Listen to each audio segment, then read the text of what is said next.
Des Moines, and all of Central Iowa, welcome to Mac's World Live.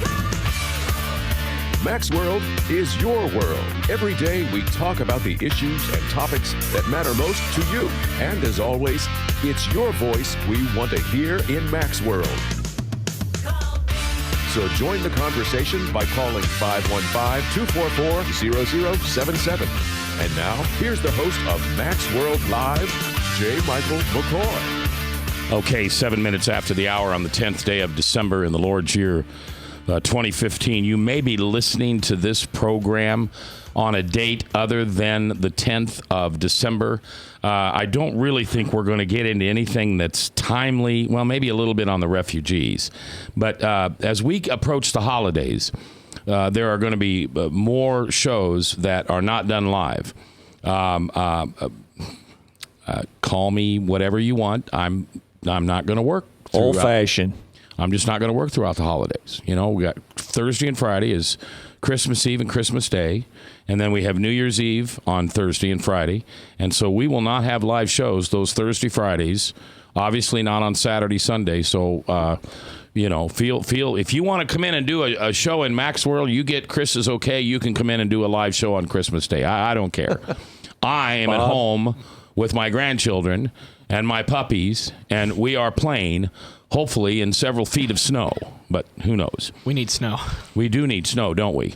All right, so we have the regular cast of characters here today. Frank the Verse Thomas and Bob Monster at the Cat in the Hat watching the chat. And there's been a little more activity on the chat. Yeah, has been. Anything we want to hear about? Well, some of these things I can't really bring up. Oh, okay. Ryan is producing today. Chris Roloff is here, and if he wants to say anything, he just have to mosey up here to a microphone. My special guests are Gabe Klein, who is a senior at Valley High School, going to, is it sure you're going to Indiana? Yep, already accepted my admissions. All right, going to Indiana University next year for international business. And Pat Nicklaus. I keep saying her name wrong, but I got it right that time. You got it right that time. And Pat's just a new friend of mine. I put out a thing of milk, and first Frank came up and hung around, and then the pretty one comes up. And I just like Pat. I think she's got a great spirit. I think she knows her relationship with Jesus as well as she knows her politics and her guns. And if you want to know more about her, befriend her on Facebook, Pat Nicklaus. Mm-hmm. Okay. And she does these awesome videos that I'm not even going to bother to show them or hear them on the air, but you just watch them. They're really good, and they're short for people like me who have ADD. They're really good, and I think you'll learn something. You may disagree, and that's okay, because if everybody always agrees, you know, we're not necessary. But no, not everybody agrees, and that's why we do talk radio. All right, we're kind of in the conversation of gun control. And I don't want to, my head's starting to spin because there's so many statistics, so many facts, so many this. So let me just put my foot down here for just a second. Do you think, Gabe, that I should have the right to own and carry a gun? If you are a law-abiding citizen and you do not pose a public safety threat, absolutely. Well, okay, law-abiding citizen. No, okay, but I drive fast. Oh, I'm talking rather in the sense of, do you become a danger to the public? Well, I have a mental disorder. I am a 2,039-day recovering alcoholic. But I mean, how do you determine? But if you relapse in alcoholism, would you become a active public danger to anyone unprovoked if you were not drunk? I never was before. I was just kind of a pussycat that laid in the chair and watched TV. So then I don't see a problem at all. All right, but just understand what you're saying though, because, you know, if you looked up my psychiatric record, let's say you're a prosecutor. Okay. And I am the accused. All right, you're a smart guy. If you somehow got a hold of my psychiatric records of medications, records of 20 years of psychiatric care, you could make a case that this man is not stable enough to carry a gun. It'd be a very weak case, though. I think the case I would have to make would be involving your doctor. You know, it'd have to be a testimony from someone who was in charge of your care. All right, so how do we... go ahead. There's one thing that's getting overlooked here. Okay? In this country, per our Constitution, we have this thing called due process. We have innocent until proven guilty. Yeah, but adjudication is the key word here. If you've been mentally adjudicated, gone through that court processes, Okay. you should be denied a firearm. So my neighbor just can't come up and say, I think he's nuts. I think he's not. No. All right. That's not the way this country runs. Question. If you've been convicted, it's just like the Democrats are coming out right now saying deny guns to anybody on the no-fly list. But Pat, how about this? Would you think that someone who is radicalized and actively, spreads the doctrine of hate and, death of people, do you think that they should We have just the right? had that in San Bernardino. That's what I'm saying. Do you think they should have been able to purchase the We had weapons? a couple that, from all exterior appearances, looked like the Mayberry of Muslim couples. He worked for the health department. She was a stay-at-home mom of a toddler. They'd been radicalized for 3 years. Listen, just last night, and since this San Bernardino shooting, I've seen 3 people of liberal persuasion come out and say we need to stop terrorists from getting guns. So what they're saying is, let that sink in, that the intelligence agencies in this country know who these people are, but rather than to violate their civil liberties through political correctness, rather than to spy on them, detain them, or deport them, we just need to stop them from getting guns. That's insanity. That's false. That's false. look- Because the thing is, we already have a profile. We are already monitoring many people. We do not have the manpower to have someone sit outside of someone's home. The only way we everything. can restrict their constitutional let him- rights is to convict them. The thing is, Don't talk over you each cannot other, please. convict someone unless they've committed a crime. But you can begin to see their plotting and their conspiracy if we are able to have a record of the ridiculous amount of ammunition they owned. Did they need over 10,000 rounds of varied ammunition Yes. in their home? Is that something a normal citizen would stockpile in their living room? 10,000 rounds is nothing. If you've got a 45 caliber, you got a 9mm, you have 2 shotguns, But if and you got live a in a rifle, suburban urban area and they're just sitting around in your okay, we're not talking living over room. each other. I was in the middle of saying something. If I own 3 different guns, 10,000 rounds of ammunition is nothing.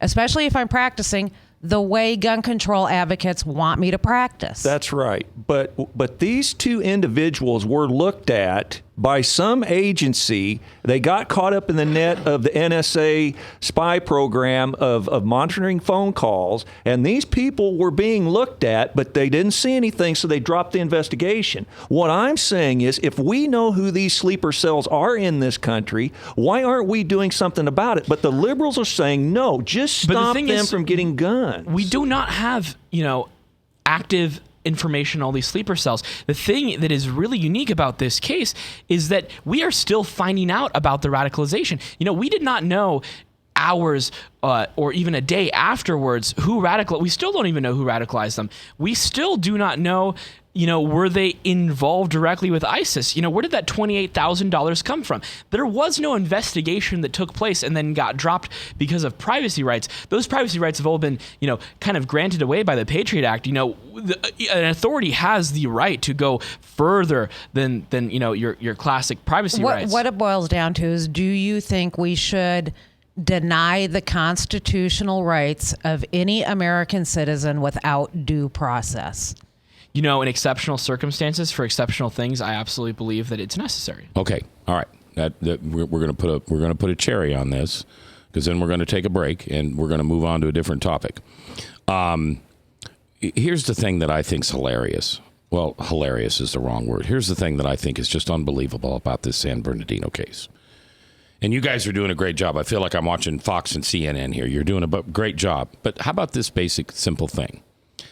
The address that she wrote down on her visa or application didn't exist. It not only wasn't her address, it didn't exist. This is the incompetency of this process to say, oh, we've checked you out. Now, what's the term? Not check out. We've looked into them. We've vetted them. Vetted. We look at this. No. She was coming here on a bride visa and everything was approved. They couldn't even check her address. So, Gabe, the thing that drives me crazy about this is and you said it earlier, we have laws and things in place. We're just not following them. That's my issue. I love everything you guys are saying. Well, but one we're example, not doing the basic stuff. What about the lady who heard the noise in the garage but didn't want to call the police because she was afraid that they would accuse her of Islamophobia, racism, or whatever it is. Let me get something in here real quick. I don't know. You may support abortion, you may not. But what if we just kept chipping away and putting on reasonable, quote, restrictions on abortion till one day you woke up and there was no abortion? We feel the same thing about our gun rights. We feel like that with good intentions and a quarter will buy you a cup of coffee, as my dad used to say. We just feel like, as conservatives, you liberals keep wanting to put on these reasonable restrictions on our gun rights till one day we wake up and we don't even own a single shotgun. The thing is, those two don't go hand in hand, because if someone has an abortion, it is not it is a health issue between the abortion and the mother and the baby.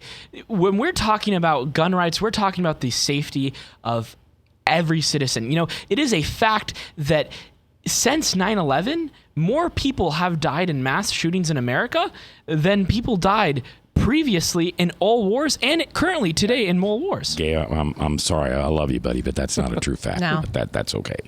That's okay. All right, we're going to pass this subject on. Everybody okay with not talking gun control anymore, please? Sure. I do have one thing I want to get out there. All right, one thing. Hurry up. Okay, and it's just a terminology thing. It's a pet peeve of mine. I keep hearing people referring to AR-15s as assault rifles. They're not. Assault rifles are already banned. Okay. Well, they're very, very restricted. Automatic assault rifles are. What they're talking. No, assault rifles are. Look up the definition. All right, now we're gonna move. Okay. And it's probably gonna be a little bit in the same area here, but we're gonna move to the refugees and what we should do about this. Gabe's here, Pat's here, we're all here, and I'm glad you're here on 99.3. From the RE/MAX Real Estate Concept Studios, this is Webcast One Live. I'm Brian Leach, owner of Service Legends, and my position is Chief Talent Officer. I'm Nicklaus Wonderscheid. I am Bernie Hobbs, And I'm the Service Manager. Marketing Director and Client Relations Manager. Everything that we do is about ensuring that we exceed your expectations. Our clients are important to us. 100% satisfaction. We're not just focused on heating and cooling. That's the easiest part of our job, actually, is fixing furnaces and air conditioners. Everyone that we come in touch with, we want to improve lives. Bottom line is, we've got our installation guarantees, 25% energy savings guarantee, comfort guarantee, temperature selection guarantee, property protection guarantee. 100% satisfaction guaranteed. Fixed rate or it's free. All of those guarantees are backed up with a 100% money-back guarantee to hold ourselves accountable to making sure that you get what you're after. Just fixing the problem today. If they have another problem 5 days down the road, it's still fixed rate or it's free. We use what's called straightforward pricing. Our technicians are going to give you an exact to-the-penny price on what it's going to take before they move forward with any repair. That way you know what to expect. It's the same price every day. No surprises. If you get off work at 5 o'clock in the afternoon, you come home, you realize that, oh, my furnace is broken. Now you need to call somebody out that night. You shouldn't have to pay more for that. We're guaranteeing service 24/7. We run afternoons, evenings, nights, weekends. We're staffed to work that. Phone rings at 3 in the morning. You'll get one of our representatives answering the phone every time. We're not sending you out to Timbuktu in some call center. It's our Service Legend team members, our mission control team. I'll take a call anytime. And then they answer the phones the same way during the day as they do at night. It's a great day at your service company. How can we make you smile? That's the only way to provide true 24-hour service. When you're able to let somebody actually live in their home safely when they weren't able to do that before, where they don't have to stay up at night and worry about, is the heat going to come back on? Are we going to freeze the pipes? Is the baby in the room next door going to be sick because they got too cold? When you're able to help somebody overcome challenges like that, that's impacting a life. That makes a difference. I get goosebumps thinking about it. I love the team. I love the people that I work with. We have fun, but we work hard. I call them my ambassadors of legendary service. If you could just envision what that is, that's who we're sending to your home. They literally will call in, pick up the phone and call and say, hey, I want to talk to your manager. And I get on the phone, they're like, that technician that was at my house was the greatest technician ever. That's cool to me. We want to brighten people's days. Every person that we have going into the house has gone through an extensive background check. Drug testing, we have a very thorough interview process that 1 out of 140 people make it through. If we promise you something, that's what you're going to get, no matter what. We're here when you need us to protect the safety and comfort of your family. If you're not happy, we're gonna make it right. If we're willing to put 100% money back guarantee on what we do, what type of work do you think we do? Give us a call. We're there for you 24/7, 365 days a year. Enough said.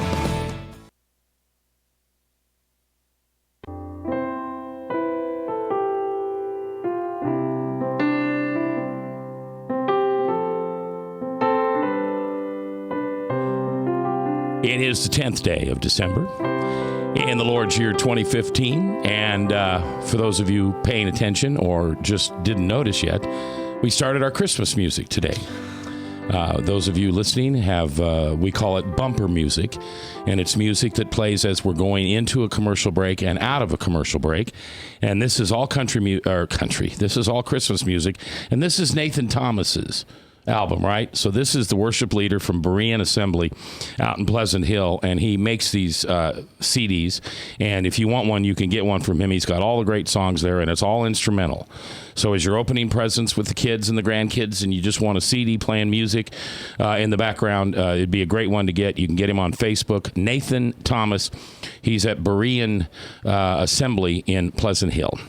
All right, my guests are Gabe Klein, 17-year-old senior, Valley High School, on his way to Indiana University, the Hoosiers, to study international business, and Pat Nicklaus, who is a gun-toting, Jesus-loving redneck.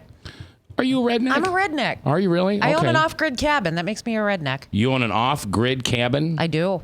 What does that mean? That means it's not hooked to any city utilities. It's solar. That's where you live? No. BLM land? You just own one? Yeah, I just own one. Is it on BLM land? What? Is it on BLM land? No. Oh, okay. On what, you say? Bureau of Land Management land. You know, you can homestead. Yeah. I thought that would be kind of neat to. We got private 10 acres. Yeah. Really? Yeah. So I could come out there with my dogs and we could just hang. Oh, you'd have a blast. You don't have TV though, do you? Heck no. What good does it do me? You got a radio? I don't watch TV.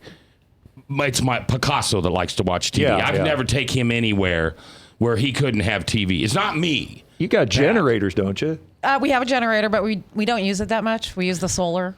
All right. So refugees have become a big topic of conversation here in the last year or so.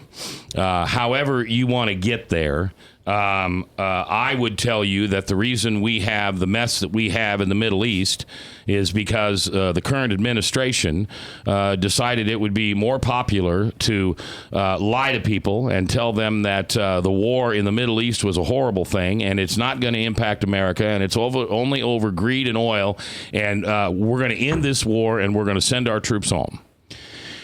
And it was August 13th of 2007, shortly before the election, and George Bush had nothing to gain by this. You can find it on YouTube. He told the American people, if you end this war, as one of the candidates running for president swears that he'll do, jihad will come home to haunt us. It is better to fight them over there than it is to fight them here. We now have hundreds of thousands of people dying, refugees scattering from their homes, and most importantly, we have jihadists. We have people who want to kill Americans flooding into our country through every nick and cranny because we don't enforce the immigration laws that we already have. Now, all of a sudden, the squeaky wheel's beginning to get the oil. And there are some people in America saying, you know, maybe this open border, I don't know. Really? We're going to let 10,000 refugees into this country? And these come from a war-torn place in which they only know one way of living, and that's killing each other? It's in their blood, it's in their religion, it's in their narrative. Now, those on the low information side, these are the people that send money to the 2-minute commercials with the cats and the dogs on the TV when they say, do you know that these pets are dying? And for only 95 cents a day, you could save these poor unwanted Those commercials animals. ruined Sarah McLachlan from me. Yes, Sarah McLachlan. And Willie Nelson. So these people go, oh, these poor refugees. I mean, doesn't it say on our Statue of Liberty, send all those poor people out there that need food, home, and HBO. So do we want to talk about the cause of the problem in Syria, or do we want to talk about the domestic problem? No, we want to talk about why should we let. I mean, I don't know who I'm going to vote for, and if you listen to me, you know that I don't think you should vote for. I don't think you should ever listen to me for who I vote for. We've got people endorsing people right now all over the place, and I don't know who's a big enough deal in this country to tell me I should vote or not vote for somebody else that would sway my way. But we've got a man running for president right now who has put it on the line and said we need to temporarily close our borders. We need to look at why this woman was able to give an address that didn't exist and nobody caught that. Well, those are two different things. Closing the borders to an entire religious sect, I think is an absolute thing that should not happen, because now we're going to start going down the place that Hitler went down when he began the fascist movement and to rile up Germany to begin the Holocaust. We're just setting the groundwork for that. If you want to talk about closing the borders to certain countries like we did to Iran, during the crisis, that's a separate issue. We're not talking about discriminating against people because of their, ethnicity. Then we're talking about their nationality, and we're talking about nationalities. All right, and I appreciate you saying that, and that's not an incorrect statement, except here's where you're wrong. Okay, they're killing us. I don't care what their religion is. I don't care where they're from. They publicly tell us they're going to kill us. But don't other religions publicly tell us they're going to kill us too? Don't we have the Westboro Baptist Church who goes and, protests? They've never shot anybody. I'm not talking about, action. I'm saying, doesn't every religion have people who are extremists? I mean, Christianity certainly had the Ku Klux Klan, which has a lot of its rhetoric come from it. And so I think just profiling people because they are Muslim is incorrect. But why is it okay to just ask the question? Okay, sir, you're a Muslim. You'd like to come into our country. We'd like to spend some time talking to you. We'd like to know where you live, where you went to school. I think the better question to ask is, what is the reason and intent for you coming to this country? They're going to lie to you. But the thing is, it's our job to look through that. It is our job. But we don't. This woman gave an address that doesn't exist, Gabe, and we couldn't even catch that. But did this woman come to the U.S. from Syria? Yes. She came from Syria. Yes. She was Saudi Arabia. She was Saudi Arabia. Yeah. Okay. And her husband was Pakistani. The thing is, we're going to begin profiling a religion just because there is an extremist issue. The issue can only be addressed from within the religion. What we should be doing is expending all the political capital on, networking with the moderate and the left side of the religion, and having the moms and the dominance of the religion denounce the extremist views. But they're not going to do that. Even if they denounce it, how is that going to prevent radical Islamic jihadists from killing Americans? They've declared war on us. Gabe, I like your theory. I really do. It's a smart theory. You're a smart guy, but you can't put it into action. What we can do is say nobody's coming in. You absolutely can. The thing is, profiling people, it begins to go down a shaky road, and we cannot. Well, I don't care. Let's go down that road. They're killing people. So I come to the border. I come to the border in the airport, right? I get off my flight from wherever have you, Dubai, right? And the immigration officer asks me, because I go down the line that's not U.S. citizens, are you Muslim, yes or no? Do you think I would honestly answer that question if I knew that did they not let Muslims in? Okay, you shouldn't be trying to get into America then, right now. Well, I think why do you have to come here? Well, the thing that you just pointed out that would not be able to happen is, what if I'm a businessman that's Muslim? The thing is, if we close the borders to all Muslims, like Trump said, we will be creating a problem with the Muslim majority, not the minority of extremists. And you're next, Frank, I promise you. Can't we just do that for 9 months? For 90 days? Let's just say no. Can't we just say for 90 days, stop, hold up, halt, just stop? Absolutely not still. Okay, Frank. Okay, you're of a Jewish persuasion. I assume you support the stability of Israel. Absolutely. To exist, the right to exist. Now, they profile people who get on and off their airplanes, and they have one of the supposed best procedures in the world of profiling people. They kind of give them a sort of interrogation type question thing. They don't screen everybody. They look for people who are sweating, a little fidgety, they profile, etc. They take them into a room, talk to them.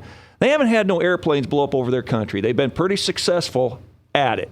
Why can't we institute the same type of security measures that your country, Israel, would do for our own country? Why shouldn't we police who comes in our country? But the issue is different.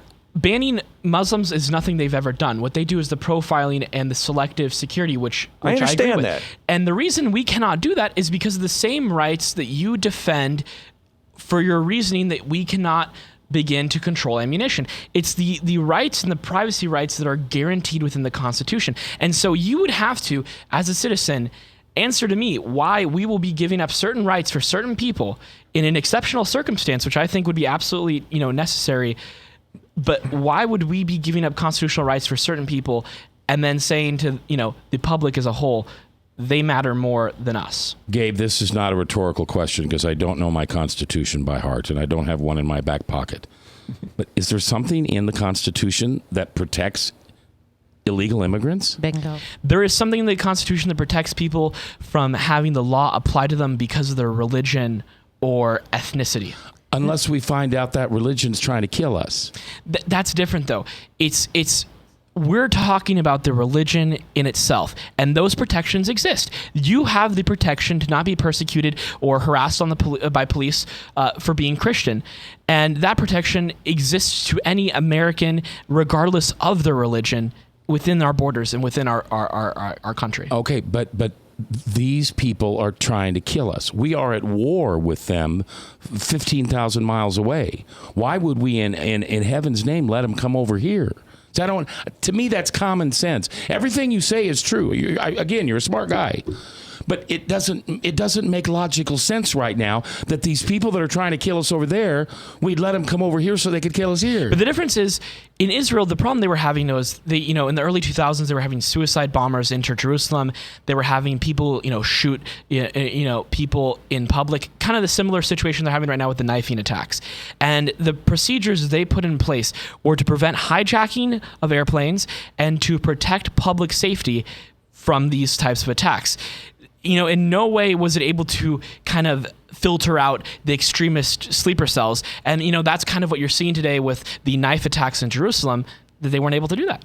Didn't FDR put Japanese citizens in camps during World War II for our protection and for their protection both? It was mutual protection. It was a propaganda measure. And what did administrations and the public and the government say afterwards? If I'm not mistaken, we even paid reparations to descendants or the people who were held in the camps because we admitted we were wrong and we admitted that we were under false premise. But you're talking about when extreme times call for extreme measures. We felt like at that time FDR felt like it called for that measure. Now you're arguing the same thing back about the guns. You're saying that extreme things demand extreme measures. The big difference, though, is we are not in a world war between formalized armies where you have formalized spies that are attacking formalized bases. These people are not going after the military. These people are going after everyday citizens. I say we're in a world war right now through cyber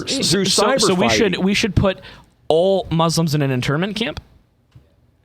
Well, I don't know, yes. but yes, potentially. Well, all we have to do is follow U.S. Code 1182.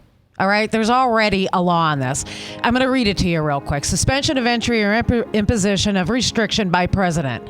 Whenever the president finds that the entry of any aliens or of any class of aliens into the United States would be detrimental to the interests of the United States, the president may, by proclamation, for such period, are we? 10.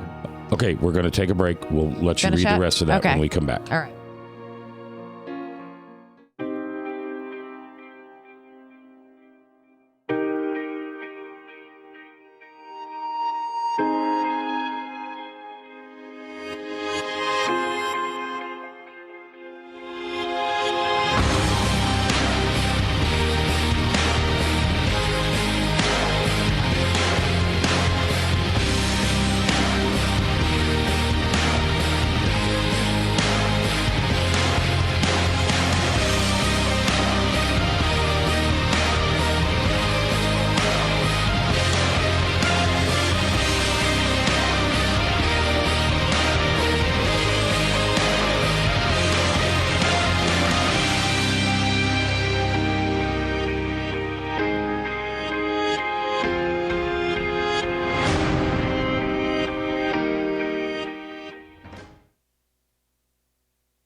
Credit cards are like grandkids. They love you, sometimes get out of control, and it's fun to get a new one. Who can stop them from piling on?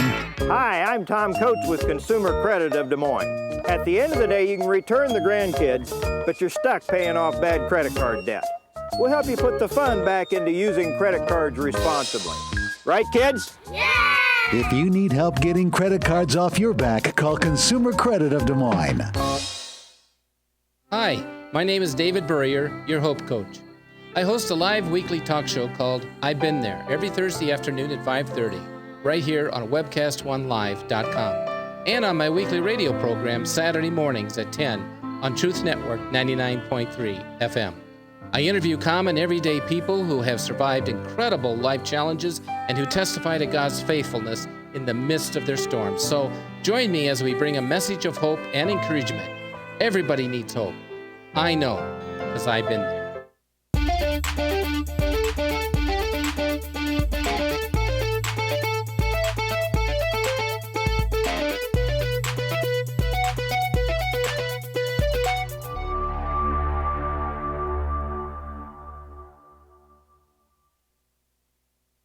'Rock Prevention is celebrating 25 years of creating a caring community. We want to say thank you to the tens of thousands of Rock High School mentors that have carried our message of health, love, and encouragement to over 1.5 million children, teachers, and parents. Our mentors teach children methods and skills to prevent bullying and drug use. Thank you to all the school administrators, teachers, and counselors for their opportunity to serve you. Rock on, fair citizens, rock on!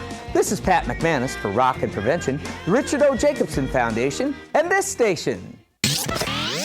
From the RE/MAX Real Estate Concept Studios, this is Webcast One Live.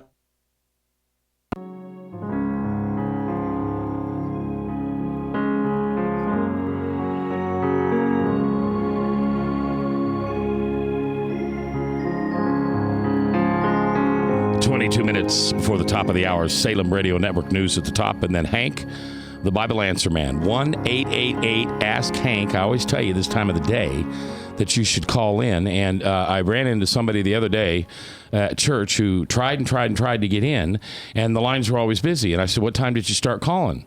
Well, as soon as I heard the program come on. Guys, our phone, when we're taking calls, like today we're not taking calls. So if you called in today, there's no taking calls. I got enough people in the studio. But when you're taking calls and you've got 16 lines like we have, every one of those lines is filled by 10 till 5. So if you want to get into Hank, then I'm just telling you, please, 4:30, 4:35, that's the time to call, 1-888-ASK-HANK. All right, we are in the middle of a conversation about refugees and their rights. And Gabe, you're trying to tell me that a person who is not a citizen of the United States has all the same rights that a person who isn't. Correct. If you are hold within... on, stop. Okay. Just hold on with me. Slow down, cowboy. I love you. Just slow down. If I'm here as a visitor on a visa or whatever, I can't buy a gun. Correct. So I don't have all the rights. But the thing is, those laws that prevent you from being able to purchase a gun as a visitor with a visa, receive Social Security. Those claims are written within those individual parts of the U.S. Code, right? That the laws that create the licensing to sell firearms include the claims that you have to be a U.S. citizen. Okay, so therefore, a person who's not a U.S. citizen doesn't have the same rights as a person who isn't a U.S. citizen. They have the same rights because if that person who is not a citizen comes and lives within the U.S. and establishes themselves, they begin to gain the rights that they gain as a person living here. You don't have to be a citizen to get a driver's license. You just have to have permanent residency. A driver's license is a privilege. It's not a right. It is a, the thing is, it is a right to a citizen that is law-abiding. This sums down to the fact that, let's wrap this up. You think anybody should be able to come to America at any time? Within the rules of our immigration law.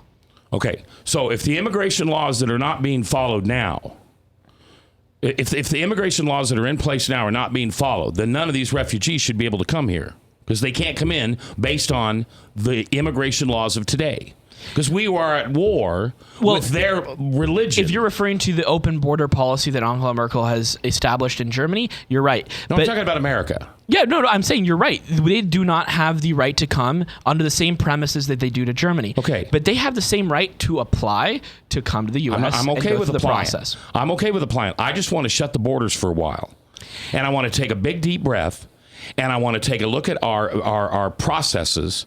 Because we just had 2 people kill a whole bunch of people, and they screwed our processes. But the thing was, that was not a problem with a refugee program. That was the problem with a visa program just not vetting someone. But if we wouldn't let Muslims in without going through a proper check, then that would not have happened. Incorrect. Do background checks work? Background checks work only as effective as the people who run them. Mac, give him your analogy about the bag of grapes and one poison grape in it. Oh, I think he's probably heard it. What percentage of potential terrorists are you willing? I've got a bag of 100 grapes. The grapes, 99 of them are great tasting grapes. One contains deadly poison. You're going to take it home and feed it to your kid or your mom or your dad. You're not going to do that. What percentage? Because we're going to get a percentage of terrorists mixed in with this immigration. What percentage are you willing to tolerate? Because we're going to let some in here some way, somehow, and you know it. Well, if we're talking about religion exceptionally, I do not think any percentage is grounds for it at all. Just because I know as a Jew that walking down a street, if I go to a Ku Klux Klan member or a neo-Nazi member, that they would probably injure me or hurt me or kill me, does not mean that I get to automatically now bring prejudice against all of Christians. But all Christians of all denominations. Hold on, Ku Klux Klan and Christianity are 2 different things. They associate heavily together. Oh, come on, man. Gabe. The Southern Poverty Law Center has... Holy crap. All right, let's get right down to it. How do you feel about abortion? Abortion? I think... Because according to the Constitution you follow, everyone has life, liberty, and the pursuit of happiness. Right. So why is it legal to kill a child? That would be a debate, an issue that's very, very interesting to debate, because I think it comes down to 2 things. You have the life, liberty, and the pursuit of happiness for the mother. You can claim on the pro-choice side that, it's her right to make that decision. But you can also claim that, you're saving a life if you make it illegal. The thing is, I think the debate becomes null because you now have at what point does a life begin? Because in China, a birthday is actually 9 months before your date of birth, because they think that a life begins at conception. As somebody who's had a baby, I feel qualified to speak on this. As the only one in the room that's had a baby, I feel qualified to speak on this. It is not the woman's body. It is not her choice. The woman's body is housing another body. And that body, when human DNA meets human DNA, that's a human life, period. Yeah, Gabe, I love you, brother, but we can agree to disagree. Well, but not when babies' lives are being taken. Not when we have killed 56 million children in my lifetime, all for the reason of selfishness. I don't want to take responsibility. I don't want to take responsibility for the unprotected sex I just had. And so rather than paying the consequences, rather than making the first choice, I'm not going to have unprotected sex. Then I'm going to ask you, what do we do then in exceptional circumstances when the mother's life is in grave danger, when there is rape that's occurred? Yeah, okay, that's less than 1%. Mother's life less than 1%. But if we make it overall less than 1%. So then those 1% of people then do not have the right? Yeah, they have the right. I would say the mother's life is the only thing that trumps the child's right. Okay, but let's take, again, that's a straw argument. Gabe, I kind of want you to be smarter than that. Please don't be so low information on me. It's a life. When you find out you missed your period, you go to the doctor and he says, congratulations, you're pregnant. And now the chart says mother and child.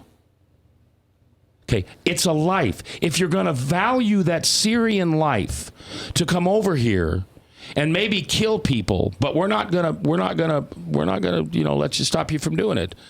Why can't we at least give that same right to an unborn child? It's a child.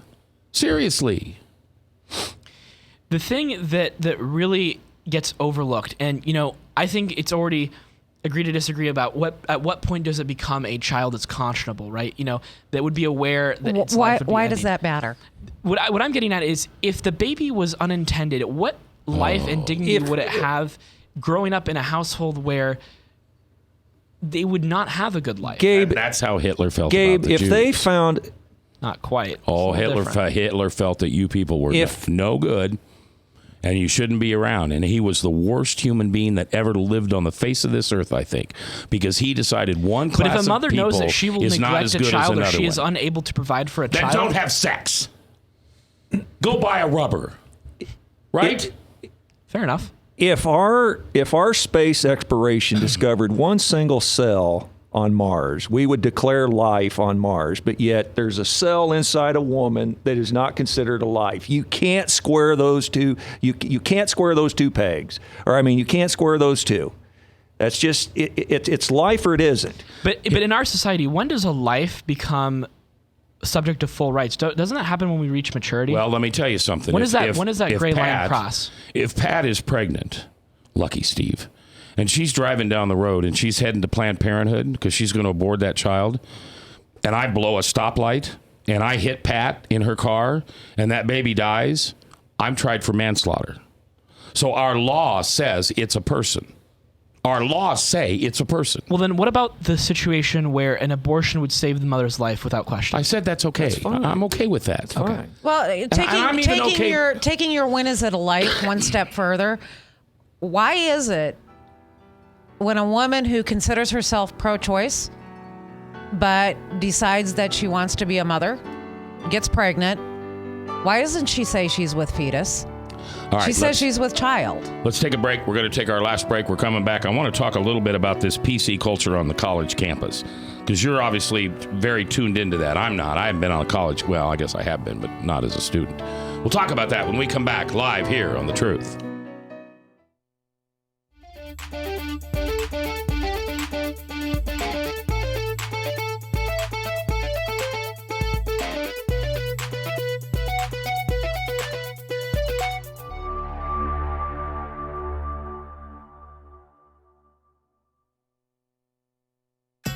Credit cards are like grandkids. They love you, sometimes get out of control, and it's fun to get a new one. Who can stop them from piling on? Hi, I'm Tom Coates with Consumer Credit of Des Moines. At the end of the day, you can return the grandkids, but you're stuck paying off bad credit card debt. We'll help you put the fun back into using credit cards responsibly. Right, kids? Yeah! If you need help getting credit cards off your back, call Consumer Credit of Des Moines. Hi, my name is David Burrier, your Hope Coach.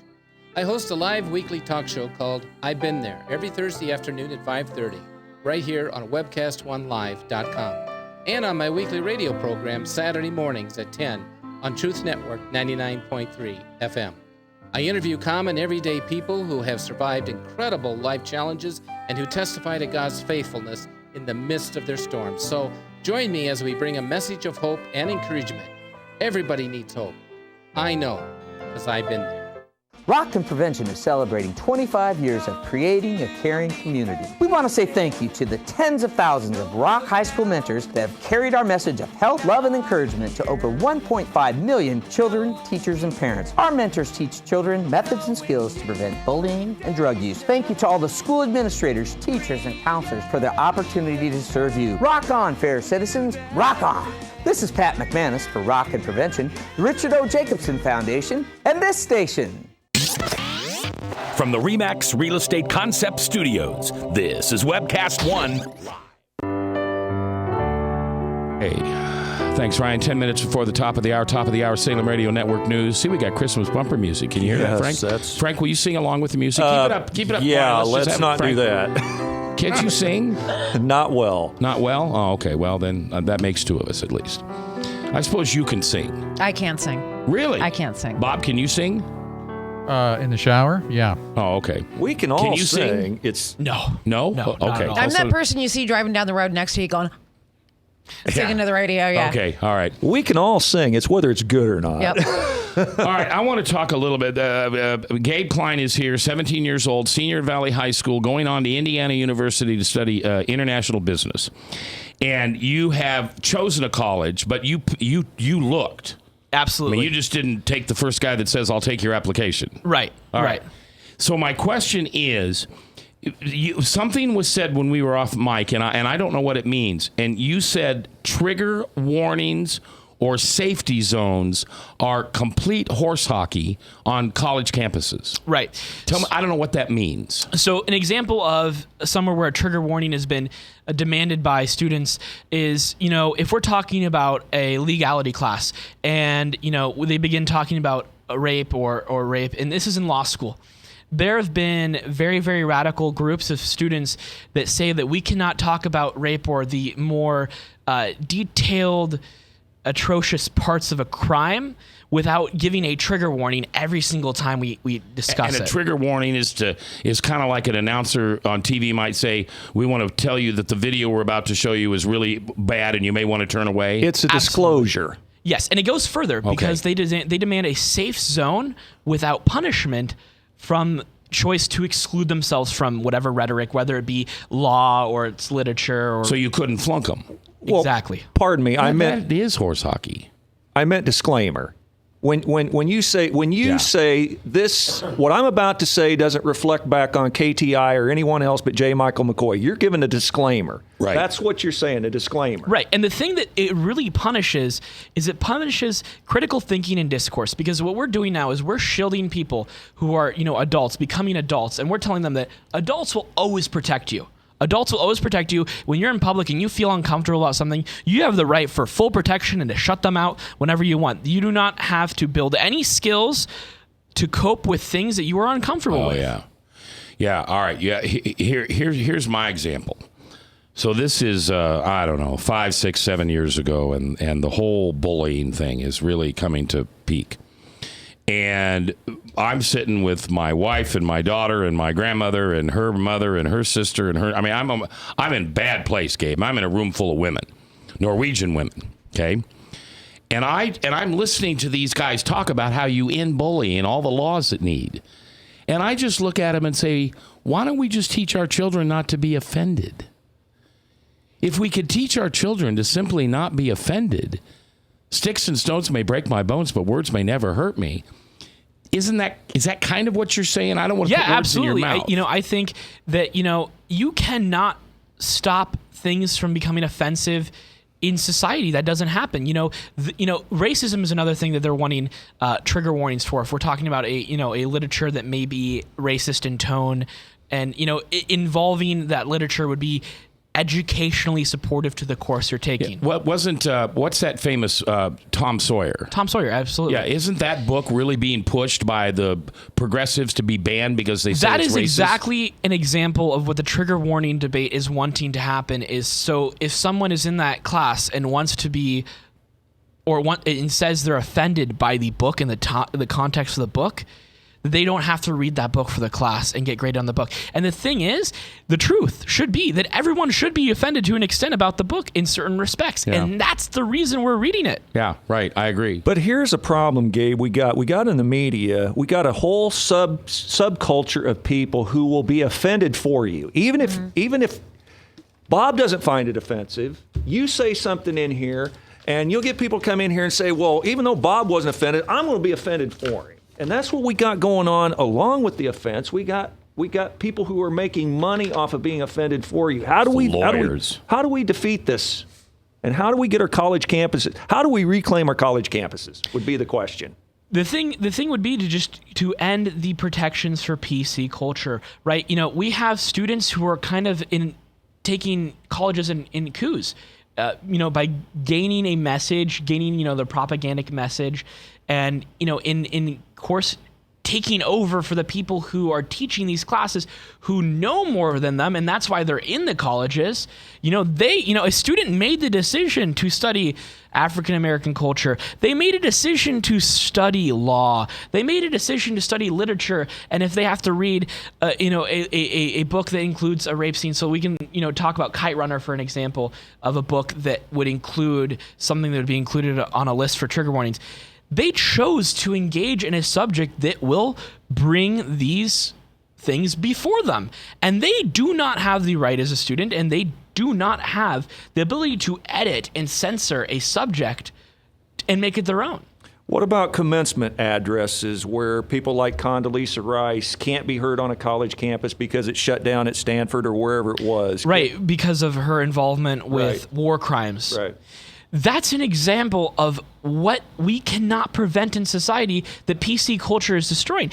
People cannot make the decision of if they'll run into Condoleezza Rice on the street or if she will be a coworker of theirs. If college's purpose is to establish, nurture, and create the next generation's leaders and thinkers, we have to become attuned to things that we're uncomfortable with. Amen. Well, I've thoroughly enjoyed today. You're a smart guy. I can't wait to just, just hang out with you. I think you're a neat guy, and I don't know if your parents are listening or whether they'll listen later. Congratulations, Mom and Dad. And I don't know if you think Gabe just turned out this way because of something that you did or didn't do, but Gabe is Gabe because of excellent parenting. And I know that because I'm not a very good parent. Well, no, I'm seriously, though. If you've listened to the show, I talk about that. I was not a very good parent, okay? And your mom and dad deserve hugs and pats on the back and all those nights that they sat in their bedroom with the door shut saying, what are we going to do with this kid? I don't know. What are we going to do with him? They made the right decisions most of the time, and you're proof of that. And I'm proud to have you on here, proud to know you, and I hope we stay in touch. I want to watch you. I want to watch you grow and go out in this country and change things. You're an awesome guy. Now, I don't agree with everything you said. Right. But I'll be honest with you, I think as you grow older, life will change you a little bit. He'll get more conservative. Yeah. But the thing is, the key thing you said there is you don't always agree with everything I said, but you understand and respect it. Yeah, I do. And that's something because you grew up in a culture where things were unpleasant and you had to learn to deal with the things you're unpleasant with. That's right. And as I said at the beginning of this show, if two people always agree, one of them isn't necessary. I like nothing better than people I don't agree with some of the time. So kudos to you. Thank you for being here. I appreciate it. I want you to come back sometime. To you listening, thanks. Going to be a great world if guys like Gabe are the guys running this country. Whether we agree with him right now on these issues, you're a smart guy. Lucky parents, lucky parents, lucky parents. Blessed parents. All right, you all, thanks for being here today. Will you forgive somebody that you haven't forgiven in a long time? You hold that resentment because as you forgive, you will be forgiven. I'll see you in church.